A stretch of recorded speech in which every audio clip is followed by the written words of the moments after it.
On va commencer par la partie droite et ensuite on passera par celle de la gauche. On répète encore que nous avons la notion du temps à prendre en compte et posons des questions en toute responsabilité. Et le débat, il est interactif. Merci beaucoup. Oui, monsieur, oui. Vous déclinez votre nom et ensuite on présente la première liste et ensuite on présente la deuxième liste.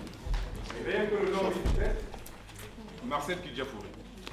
Marcel Kidjafouri.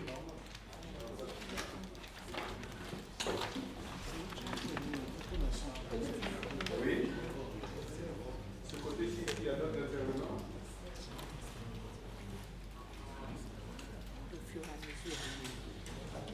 Oui.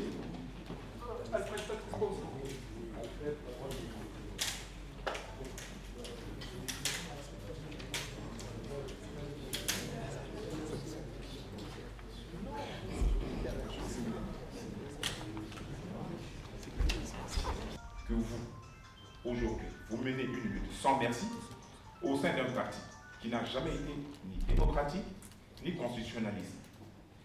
Pourquoi alors persistez-vous à rester au sein de ce parti tout en sachant que ce parti n'a jamais été ni démocratique ni constitutionnaliste? Ça, c'est ma première question. La deuxième question, vous avez bien élucidé le paradoxe. Moi, le paradoxe, pour moi, je trouve que le faux fuyant, ce n'est pas le débat constitutionnel. J'aimerais savoir quel est votre point de vue en ce qui concerne le recensement administratif. J'en ai terminé.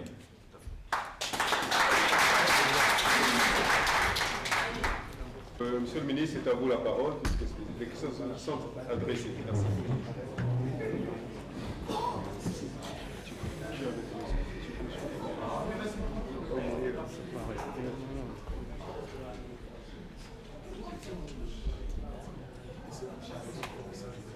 Je voudrais du fond de mon cœur vous remercier pour la qualité et la pertinence des questions. Je tenterai de donner ce que je peux donner comme réponse, en espérant satisfaire ou combler vos attentes, même si ce n'est pas totalement. Bon, il y a des questions qui se regroupent. Parce que si on commence par monsieur, le premier c'est Marcel Kidjafouri, c'est bien ça? Oui. Et c'est lui qui parle de paradoxe, c'est ça? Oui, c'est bien ça, oui. Pourquoi vous menez une lutte au sein d'un parti qui n'est ni démocratique ni constitutionnel, ne l'a jamais été, et vous persistez à rester à l'intérieur de ce parti? C'est bien ça la question? Et puis la deuxième question, c'est un paradoxe et le faux fuyant, le recensement administratif. Quel est mon point de vue? Merci de la question, très pertinente. Je vais essayer de donner une réponse pertinente. Je voudrais d'abord dire que les organisations, comme les institutions, ne valent que ce que valent les hommes qui les animent. Je ne ferai pas la défense du PCT là où il est indéfendable. Mais là où le PCT est défendable, je le défendrai. Je voudrais vous dire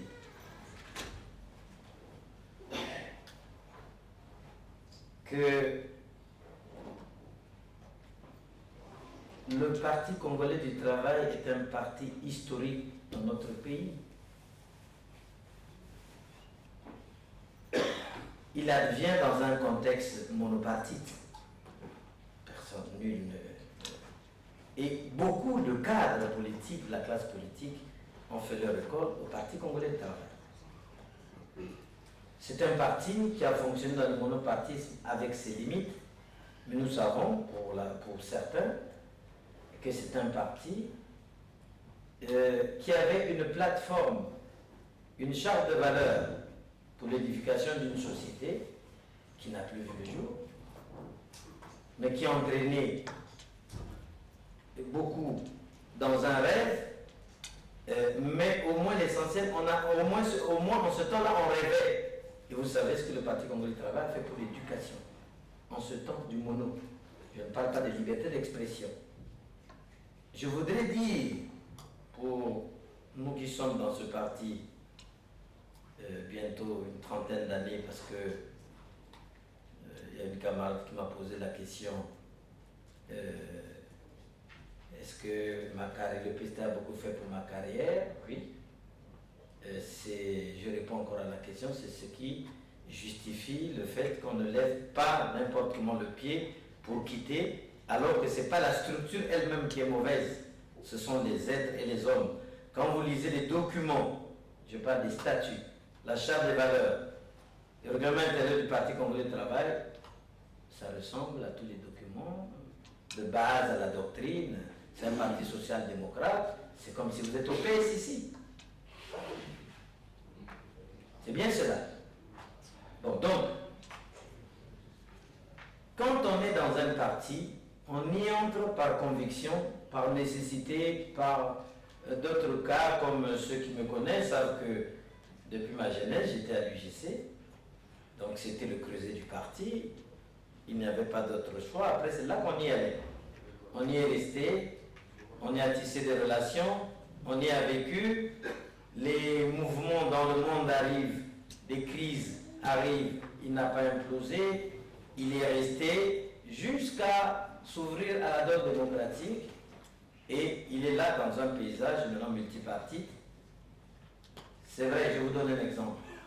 Hier, en 79, on parlera de coup d'État, mais c'est quand même le parti qui, au plan intérieur, le PCT, qui a déposé le camarade Yombi après un congrès.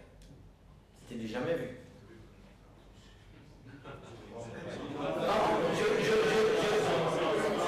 S'il vous plaît.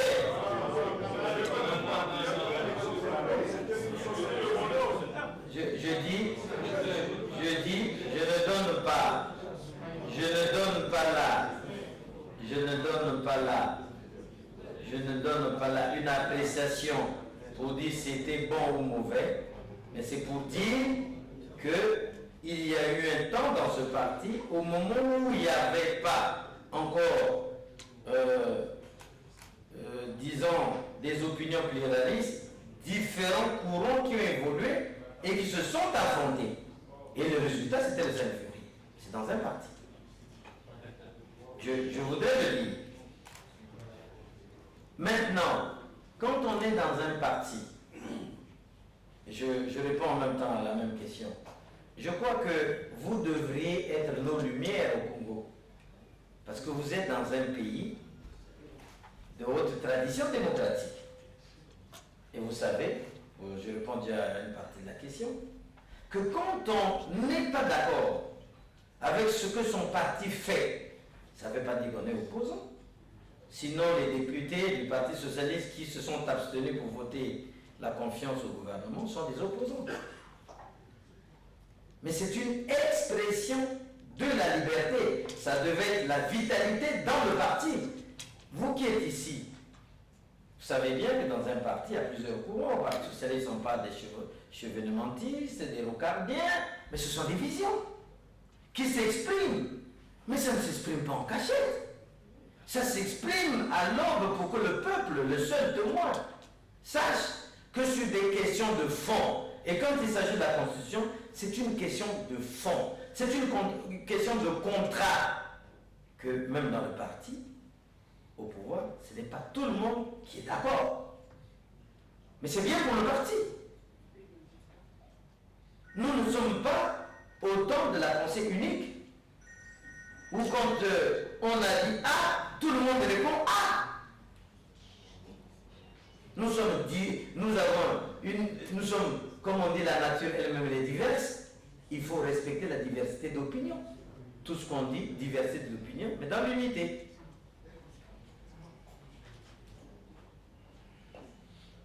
Donc on a compris pourquoi, en même temps la question, je ne suis pas encore un opposant. Je crois que j'ai le courage, si je veux devenir un opposant, de l'être. Pour les camarades qui me suivent et qui sont dans le parti savent que le camarade de Kombi, pour celui qui ne m'appelait pas camarade, je remarque mes amis du PCT dans la salle, c'est bien. Ils savent, parce que tout le monde ne savent pas, ils savent que le cadre de Kombi a toujours des positions, sauf que quand un débat, c'est un débat interne, il n'est pas mis à la disposition de tout le monde, personne ne sait quel est le débat. Mais moi, j'exprime ces opinions depuis que je suis au gouvernement. J'ai vu un journaliste qui est dans cette salle qui peut faire le témoignage. Je suis membre du gouvernement, secrétaire permanent du bureau politique du Parti congolais du travail avant d'être membre du bureau politique. J'exprime des opinions. Les opinions minimes s'expriment au sein du parti. Il y a la discipline, mais il y a des questions d'intérêt national où l'expression se fait en public. Il ne faut pas que le peuple congolais se dise tout le PCT est d'accord pour modifier la Constitution. C'est faux. Bravo.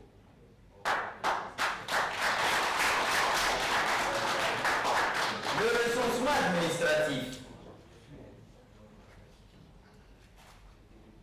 cela va de soi. Vous savez, il y a des choses, merci de l'avoir appelé, sur le recensement administratif. Vous savez, je ne prends des positions que quand je m'informe. Mais je voudrais vous dire que malheureusement, la science, en ce sens, est têtue. Le corps électoral ne peut jamais dépasser les 60% de la population. Quel que soit, c'est-à-dire que quel que soit le taux de natalité, quel que soit le taux minime ou quasi zéro de mortalité, le corps électoral d'une circonscription ne peut pas dépasser les 60% de sa démographie. Donc, je dis, c'est scientifique et technique. Donc, quand on présente un corps électoral qui ne respecte pas cela, personne, à moins de se cacher sous la lumière. Vous voyez, il y a la lumière, et vous voulez vous cacher. Ce n'est pas possible. Donc, mon point de vue, je suis de loin, mais rassurez-vous, quand je rentre, quand je prends connaissance de tout cela, si ce qui est dit à mon niveau, je ne peux pas parler sur les rumeurs. Je consulte. Je suis, et pour certains qui ne savent pas, du Centre national des statistiques et des études économiques. Donc, par mes amis, j'aurai tout le recensement. Je vais regarder le recensement antérieur. Oui, il y a des choses qu'on ne peut pas tromper. Mais tricher avec un corps électoral, c'est un crime. Parce que vous savez que le recensement général de la population, c'est une tâche que les Nations Unies ne confient jamais au pays. Parce que quand on fait les calculs scientifiques pour savoir combien on est sur la Terre, pour savoir combien nous consommons, on ne peut pas fausser ces chiffres. Et vous savez que c'est très important. Donc, on ne peut pas accepter un faux recensement. C'est gravissime. Et vous pouvez vous rassurer que si le recensement est faux, il sera condamné avec la même énergie sur le plan des principes, comme je condamne.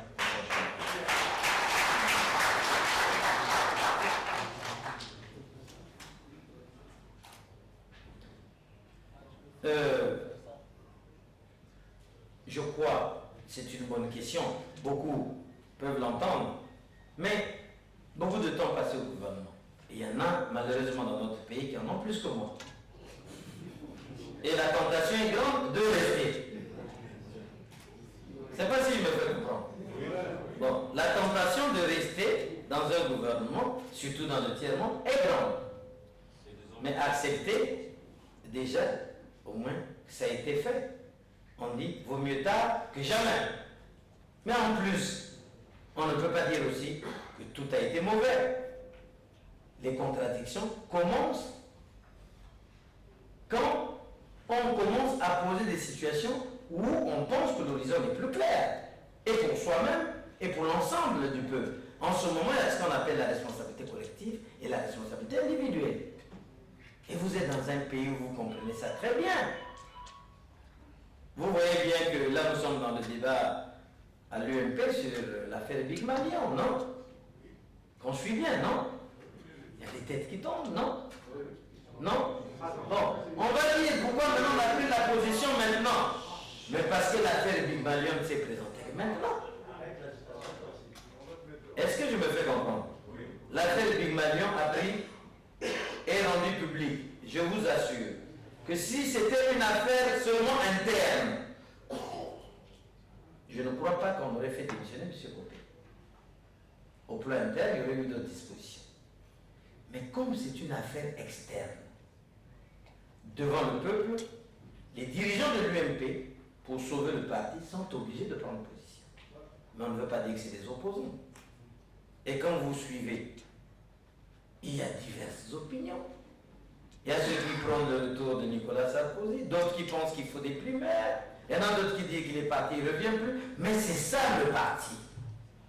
Je réponds toujours à la question. C'est ça un parti. Un parti doit vivre. Et la vitalité d'un parti, comme on dit, et ce n'est pas à moi de vous l'apprendre, c'est de la contradiction que naît. Voilà.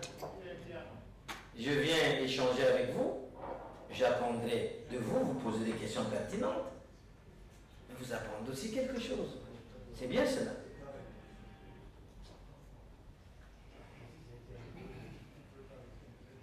Donc, si vous demandez que quand on est d'accord avec une position, il ne faut jamais changer, je dirais que devant les évidences, seul ne change pas seul. Bon, comme je n'ai pas envie d'être imbécile, j'ai changé.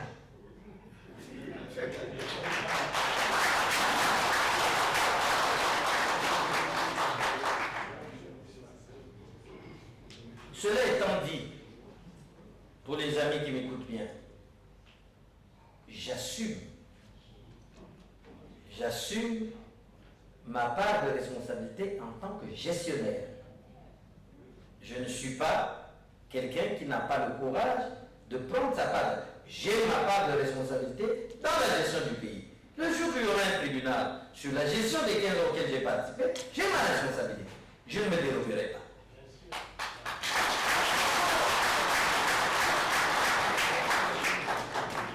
Mais me demander d'être d'accord avec tout, de ne pas changer, ce n'est pas possible.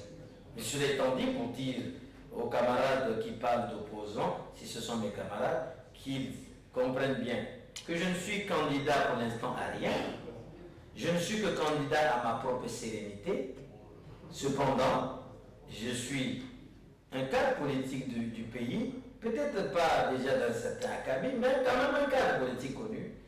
Je dois participer au débat national. Et je dois donner mes points de vue. Parce que le devenir de ce pays dépendra de ce que nous tous, et vous y compris, déciderons de le faire. Ça ne sera jamais la volonté d'un homme, mais la volonté de l'ensemble du peuple congolais, parce que c'est leur pays. Et je prends part à cela.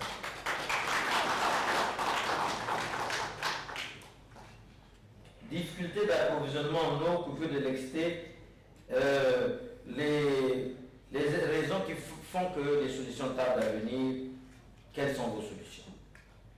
Ma part de responsabilité en tant que gestionnaire, nous avons vu cela. Beaucoup de programmes ont été mis en œuvre. Encore une fois de plus, je reviens. Responsabilité individuelle, j'assume. Collective, j'assume. Individuelle, vous savez,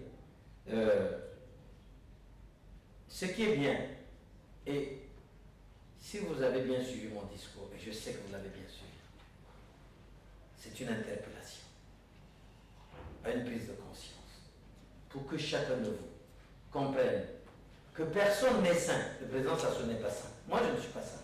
Personne n'est saint. Et qu'il ne faut faire confiance à personne sauf à partir de certains mécanismes. Ici, on ne fait confiance à personne.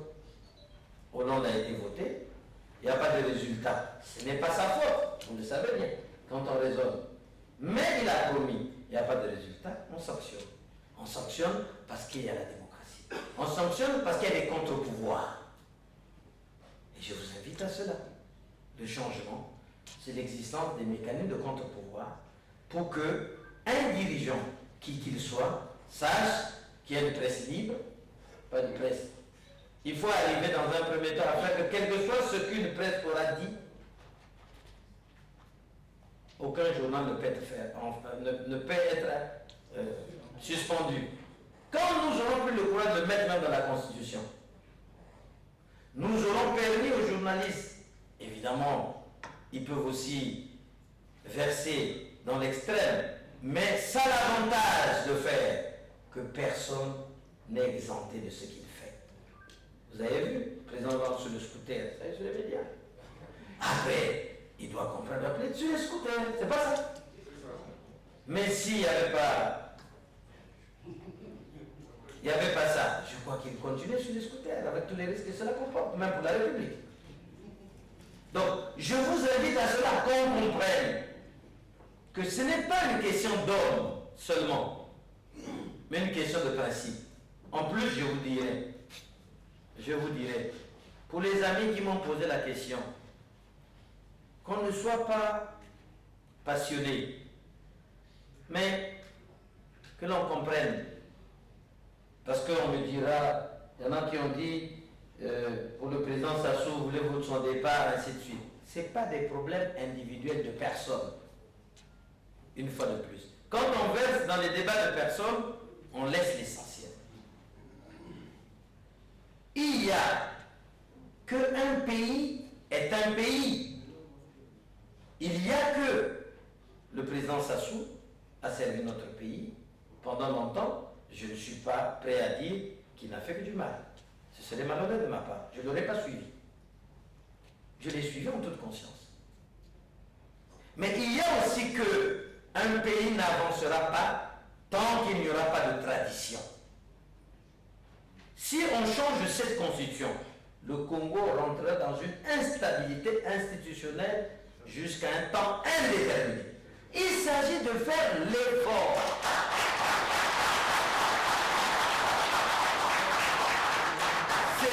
C'est une responsabilité. Et je crois que ce que je vous dis, je le ferai.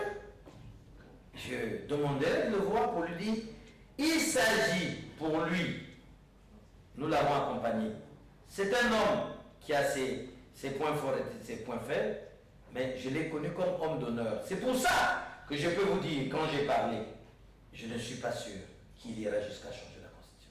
Parce que je ne le connaîtrai pas. Mais en même temps, je voudrais vous dire, il faut installer la tradition. Il faut qu'on installe la tradition. Elle doit commencer de quelque part. Et l'histoire et le peuple lui reconnaîtra cela. Moi, je serai parmi ceux qui veilleront que le peuple reconnaisse que si, il y a eu stabilité et tradition démocratique sur le plan Sassou, personne après lui ne pourra plus jamais changer la constitution pour rester. Il y a eu des amis qui ont posé la question. Il y a eu un ami, un frère de Poto, tout ça, j'étais content de le retrouver dans la salle, qui veut qu'on change la constitution sur les autres articles. Mais le tout, je suis si parmi ceux qui ont travaillé pour cette constitution. Le but de cette constitution, c'était avant tout d'abord d'éviter à notre pays ce qu'on appelle l'instabilité politique et institutionnelle.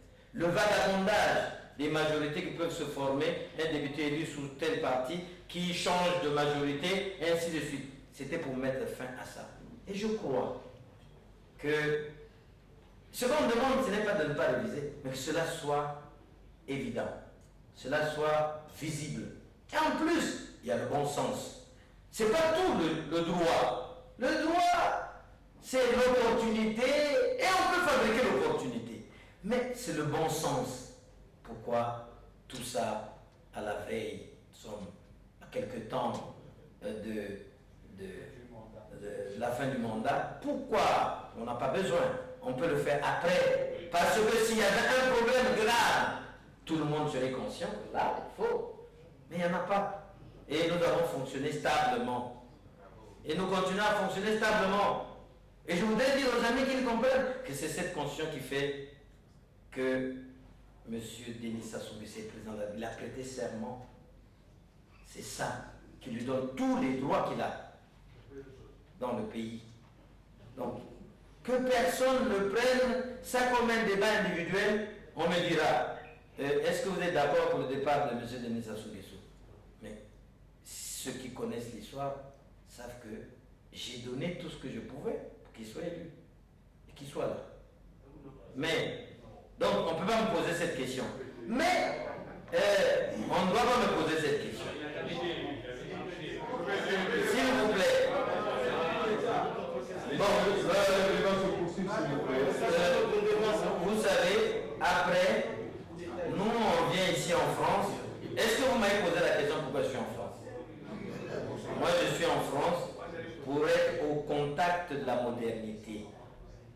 Donc je dois apprendre de vous. Vous aurez le temps de reprendre la parole, de me dire une élection peut être une parodie, mais on ne rentre pas dans ce débat parce que là encore c'est un paradoxe.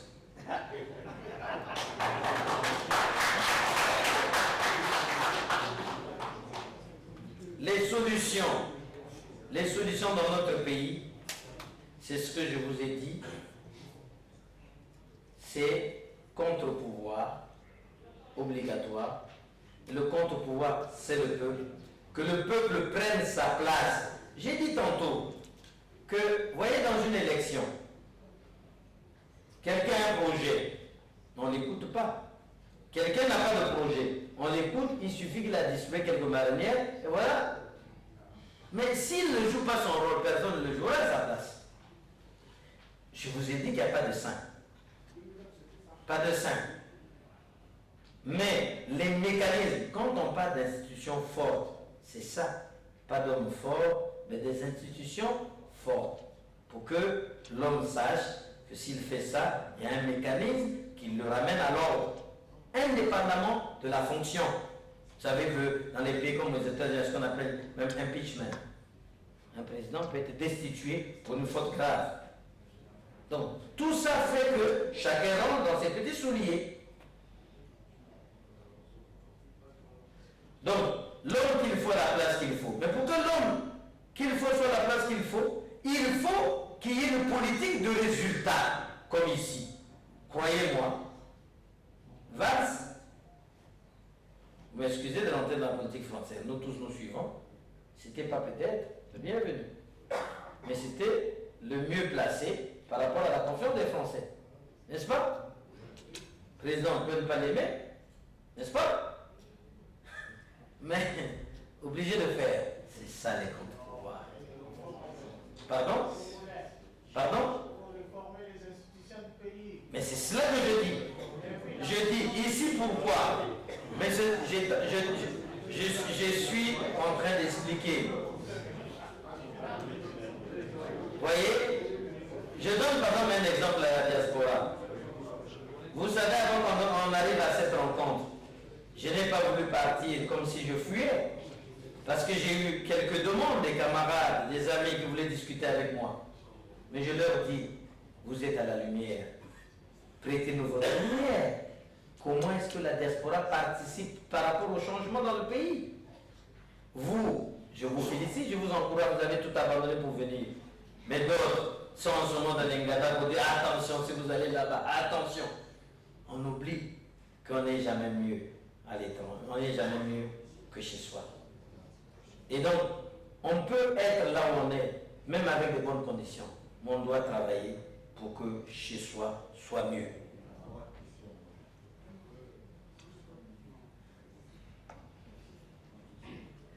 En restant au PCT, je crois que M. Aluna, mon cher ami, a compris que ce n'est pas un paradoxe. Je veux faire comme les députés français qui ont dit à Hollande que sa politique là n'est pas bien, moi je ne vote pas. Et ils n'ont pas voté. Mais ils sont au PS, ce n'est pas des opposants. L'opposition est à l'UMP, au Modem et à l'UDI et au Front National.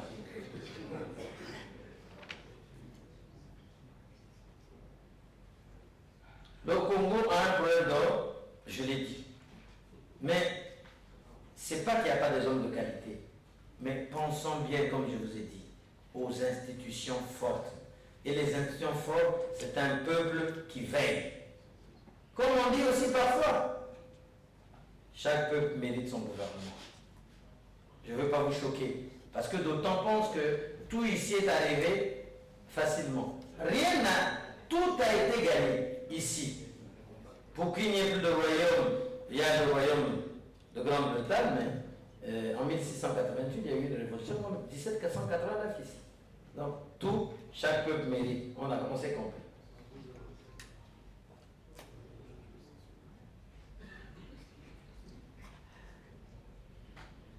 Bon, pourquoi on n'est pas arrivé à inverser le paradoxe? Parce que nous sommes paradoxaux nous-mêmes. Quand j'ai dit que le Congolais est paradoxal, mais je suis inclus.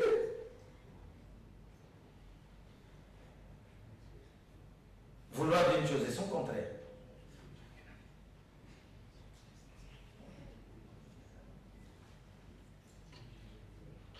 Bon, on me pose la question sur l'affaire Tsuru. Comme je vous ai dit, j'avais donné ma position sur cette affaire que je vais suivre comme vous de l'extérieur, sans les tenants et les aboutissants. Et pendant cette affaire, j'ai regretté une chose, je me suis exprimé, c'est l'ampleur de la violence.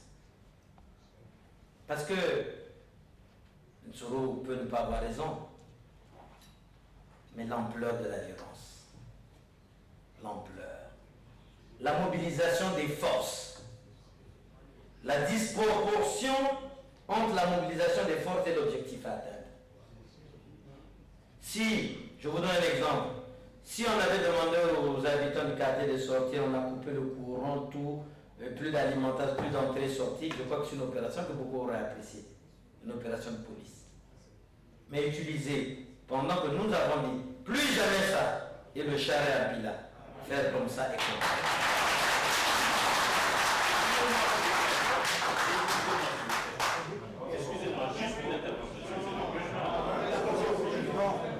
Parce qu'on a une deuxième liste, donc je vais parler ensuite on a une deuxième liste. Merci.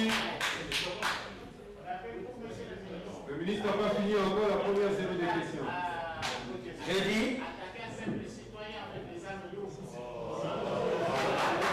moi, je ne parle pas, je donne mon point de vue. Et mon point de vue, c'est pas Dieu. Moi, je ne suis pas Dieu. J'ai donné mon point de vue parce que je crois qu'aucune violence n'est... Vous voyez, je crois que vous avez vu celui qui a tiré sur, en Belgique sur les Juifs. Il est traité, pourtant il a tiré. On a vu les armes, on a suivi par la vidéo. Il y a un avocat qui le défend. Même si tout le monde sait que cette défense n'aboutira à rien. C'est ça les droits de l'homme. Et il ne faut pas vouloir, c'est ça le paradoxe. On ne peut pas vouloir d'une chose et de son contraire. Je crois qu'il y a des présidents des grands pays, comme en Israël, Isaac Rabin, je crois aussi aux États-Unis, où on a tiré sur un président, mais on n'a pas tué le gars qui a tiré. On veut d'abord comprendre, on le juge, et s'il mérite une peine de mort, on lui amène la peine de mort. Tout ça dans le respect des lois. Parce qu'il faut que je vous donne, d'ailleurs, pour qu'on comprenne. Prenons l'exemple de ceux qui ont tiré sur le pas, qui ont tiré sur les chefs d'État en fonction. Non, mais la sécurité, là, vous pouvez les assassiner, vous pouvez les tuer sur place. Comme cela peut se faire en Afrique facilement. Mais le respect des droits de l'homme interdit d'être barbare. Parce que le rôle de l'État, c'est de protéger, c'est d'assurer la sécurité de toutes les personnes, des biens et des personnes. Maintenant, en assurant cette mission, il peut y avoir des bavures, mais on ne peut pas organiser quelque chose. Moi, je vous donne là des exemples pour qu'on comprenne. C'est un point de vue, vous pouvez avoir un point de vue contraire. C'est votre droit de l'avoir. C'est aussi ça la liberté de penser. Mais c'est aussi un paradoxe.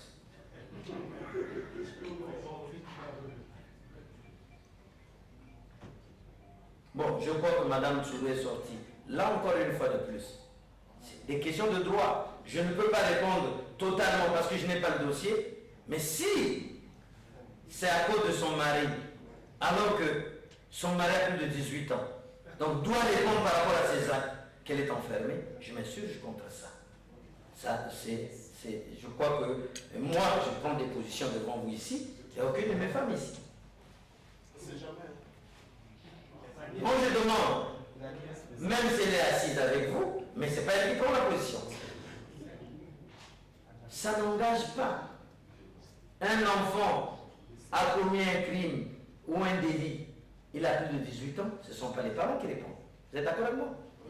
Voilà.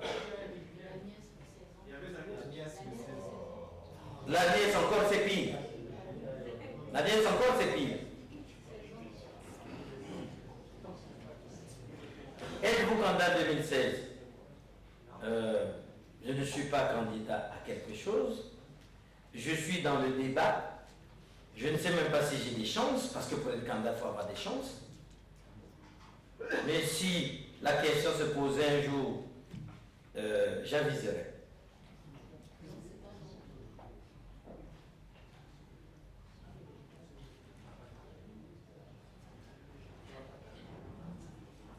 Est-ce que vous n'êtes pas une alternance pour fondre après le PCF? Êtes-vous prêt à changer les choses? Je crois, et c'est pour cela que je dis vivement que l'on ne doit pas changer la constitution. Parce qu'on va mettre là au Congo une tradition, comme au Bénin. Le président Mathieu Kérékou, dès qu'il a fait ça, plus personne, même ceux qui veulent tenter, ont du mal. Vous voyez, ça va être une tradition. Mais il faut être toujours reconnaissant. Donc, s'il y a l'alternance, si on sait désormais, même si tu n'as pas élu le président, mais vous savez que, bon, je n'ai pas besoin de m'en faire, autre mesure, parce que mon projet de souci n'est pas passé, dans 5 ans ou dans 7 ans, il va partir. Je ne voterai pas, je voterai quelqu'un d'autre. C'est ça aussi l'apaisement dans l'alternance. C'est une exigence démocratique. On ne peut pas dire qu'on est démocrate et on ne veut pas l'alternance. C'est antidémocratique. La limitation des mandats est une exigence de démocratie. Et je voudrais vous rappeler que tout le monde parle. Mais en effet, on dit des choses qui sont connues. Le Congo est parmi les pays qui ont signé la charte africaine sur la non-modification des constitutions. C'est pour ça que, pendant que ça grouille, je ne suis pas trop sûr que cela est possible.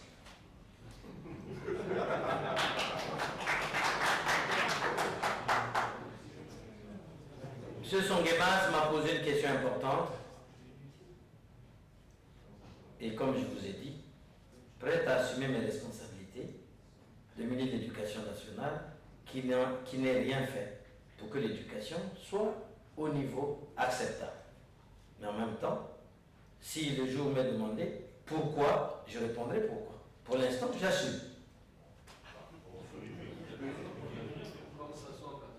Non, c'est pas la même chose. On ne peut pas être là pour dire que tout était blanc ou tout était noir. J'étais ministre de l'Éducation, il y a des mécanismes quand on est assis, qu'on ne peut pas comprendre, qui ont besoin de temps. Quand on est ministre de l'Éducation, on doit avoir un budget à la hauteur. Je ne sais pas si je me fais comprendre. Si on dit qu'on doit changer les tables bancs, on doit faire ceci, vous avez la condition enseignante, les enseignants qui n'ont plus de stage, qui n'ont plus de niveau, parce que le niveau dépend de plusieurs conditions. À la fois, oui, on n'a pas fait tout ce qu'il fallait pour qu'il y ait une nouvelle catégorie de nouveaux enseignants, bien formés dans les bonnes écoles, qui reviennent au pays. Oui, je peux vous parler de ça parce que je connais ce qu'il faut pour que le niveau soit bon. Mais on ne l'a pas fait. Qu'allez-vous faire si vous êtes élu président? Il faut d'abord m'élire président. Il faut que je sois d'abord candidat, que vous m'élisiez président, et je dirai ce que je ferai.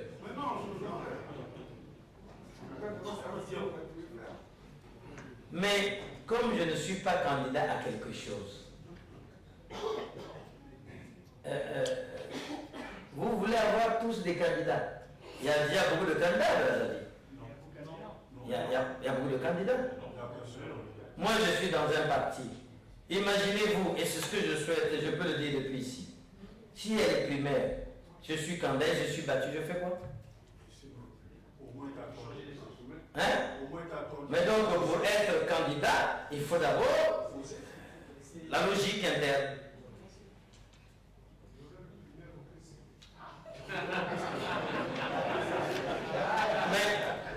Mais c'est cela. C'est cela. Et je parle bien, les gens du PCT sont là. Il faut qu'il y ait les primaires. C'est pas encore décidé.